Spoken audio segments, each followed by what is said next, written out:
দোয়াটা পড়ার পরেই আপনার সামনে আজরাইল চলে আসলো, এটা তো অবাস্তব বা অবিশ্বাসের কিছু না। আজরাইল যে কোনো মুহূর্তে, এই যে কথা বলতে যে আমার থাপাস করে ধরে আমাকে নিয়ে যেতে পারে, ঠিক না? এটা স্বাভাবিক, একদম চিরন্তন সত্য কথা। তো দোয়াটা পড়ার সাথে সাথে ধরেন আপনার মরণ হয়ে গেল, তাহলে আপনি কি কোথায় যাবেন?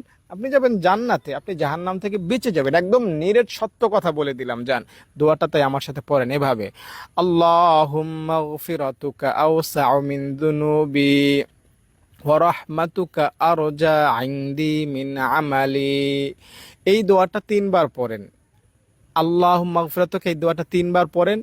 দোয়াটা তিনবার যদি পড়তে পারেন আপনার গুনাহ, একবার পড়বেন না, তিনবার যখন পড়বেন, অবশ্যই দোয়াটা পড়ার নিয়মই হলো তিনবার, তিনবার পড়বেন, আপনার গুনাহ থাকবে না। তাওবার আশায় পড়বেন, আর ক্ষমা পাওয়ার আশায়, আর কখনো গুনাহ করবেন না এই আশায় পড়বেন, ইনশাল্লাহ একদম মূল থেকে ক্ষমা পাবেন, কোনো গুনাহ থাকবে না। যদি ভিডিওটি ভালো লাগে একটা লাইক দিয়ে যান, কমেন্টে আমিন লিখে যান, এটা অনুরোধ করছি আপনাদের কাছে।